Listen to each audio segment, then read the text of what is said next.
more easy, just so much more easier on the Yeah. battle going on. And that one Tasteless queen now at the poking up main. through this bridge.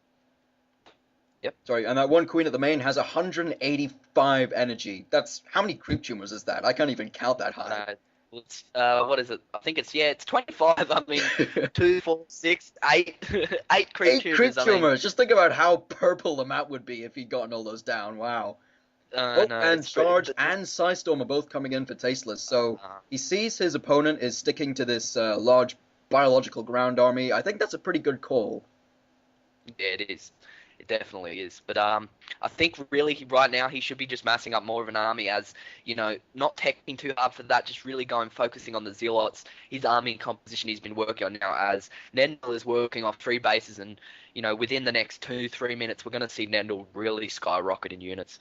That's true. He has 3 bases going, and look at how well saturated these mineral lines are. Very, very well saturated. Let's just take a look at the income tabs, and you can see that NendiL is 1.5 times ahead of Tasteless in the income. The longer this game goes on, the more of an advantage he's going to have, and the harder it'll be for Tasteless to come back from this.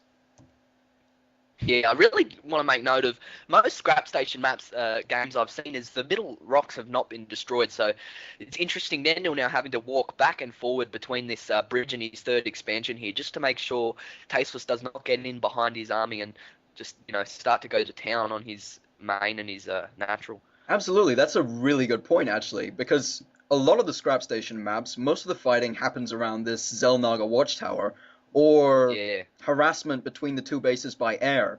But this I just like NendiL placing this one little Zergling here on that Zelnaga so he can see now that Tasteless is coming into his 3rd expansion. We have a big battle now going on. oh, Storm's going massive off right on snowstorm top of ripping the apart the Zerg. Zerg army. Oh, Exactly. We got 6 roaches now coming in for backup. He's should be microing his army a little bit better. I think he just has the overwhelming numbers at the moment, though, forcing Tasteless to back away, blinking away, losing all his high Templar in the process, trying to get his 3rd expansion. But I don't think he's going to be able to hold this as NendiL now pushes up with his Roach Hydra army. absolutely. I mean, that 3rd expansion of the Zerg is far too close. Oh, and Tasteless gives it up with the GG. He realizes this army is just too big for him to stop. Very nice game from NendiL NendiL there. now, I think, a bit overwhelmed that he's beaten his favourite player, Tasteless. Yeah, And absolutely. He Tasteless can't just quite seem to. does not know how to play Protoss on this map. Yeah, he's saying it is hard to expand as Protoss on this map. I mean, I don't play Protoss, but I know when I really expand hard as a Zerg on this map, it's virtually impossible for a Protoss player to keep up in expansions. Absolutely, yeah.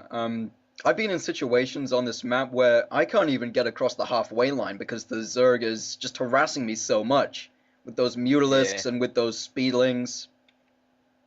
It is really it's a really Zerg favor map. I do believe at the moment, and I think it's always going to be the fact that Zerg has his entire half of the map and Protoss has his entire half of the map, and he can really just make do with what he wants on that on that section.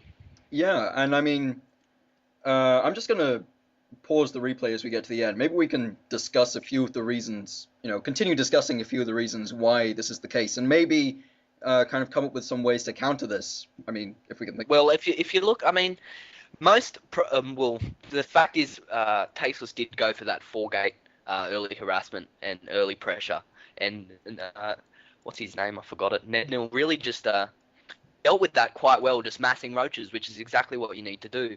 I mean, if he had have placed those creep tumors down there, if you look at where the creep tumors are now, I mean, look at how far he's really moved them. One creep tumor, moving one space apart. If he had maybe placed them down out towards that bridge right there, the fights you were seeing, remember at the beginning of the game, you see the 4 stalkers that were up on the bridge and they were beating down on the backside of his rubble there. And there were several sections where he could have moved, shot, and really the Zealots would have not been able to get in range of those roaches because of the extra movement speed they get. Absolutely. It gets so much easier to get that beautiful surround that's so effective against stalkers and sentries with those Zerglings. If you've got that extra Exactly. creep, just making them move that much quicker. How Protoss would deal with this, I really don't know, to be honest. He didn't get his expansion, on 15 or anything. He went for 22 expansion and had, a couple control groups of Zerglings out. So it would have been hard for him to really do any kind of zealot rushes, the walking distance and all that. I think maybe teching a little bit better as a Protoss, maybe getting Immortals to deal with that. If he had have gone, I've seen people do 3-gate Immortal pushes and have 3-gate 1 Robo and getting 2 Immortals, then just pushing out, and really it is a strong, potent force for the early game, and I think with the Mass Roach army he was going, I think that would have nearly sealed the deal. Yeah, especially since he decided to go High Templar, and I don't know whether that was the best choice, really, because of the sheer number of roaches that NendiL had. And Psionic Storm just doesn't, it just bounces off roaches. I mean, it eats up Yeah, Hydralisks pretty quickly, but roaches kind of just shrug it off. Um, exactly. I've had some success as a Protoss on this map by early expanding, doing that 2-gate forge, early expand to my natural expansion, simply Yeah, I've because seen several players do that myself, and it is a good option to counter, Zerg, who are going to be sitting back and massing Roach Hydra. I mean, there's a lot of things that he did get that Spire, but opted to get Corruptors. I do not know why for. Maybe no maybe idea. being scared of Void Rays, but I have absolutely no idea why. Just being precautious. Um, Mutalisks and the fact that Protoss, who does that Forge early expand, really leaves him open to fast Mutalisk harass, and I really don't know how Protoss deal with that. I mean, Stalkers, obviously, but Um, I when I don't know, maybe you when I've done tell me. this, the fact that you're getting a forge, um, because you can just stick one cannon in your mineral line once you've got that forge, that deters small groups of mutalisks quite easily, and because Yeah, the backs of the mineral lines are relatively open, it's fairly easy to get stalkers around there to just shoo away those mutalisks. yes, exactly. Yeah. Um, Anyway, yeah, I think let's wrap this up, I think. yeah, absolutely. I think it was good to have that little talk just to say like not just to say oh Zerg are favor on this map, but to kind of be constructive and think of ways to overcome that. Yeah, exactly. I mean, Terran on this map are quite I don't know how Protoss favor on this map, but I know Terran do quite well, and I know Zerg do exceptionally well, but I don't know how well Protoss do.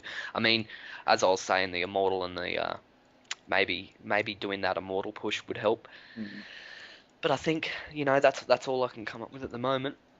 Yep, Anyway, this was Kapow and Velvet bringing you into StarCraft replay between Tasteless and NendiL, and I hope you enjoyed it. yep. We'll see you next time.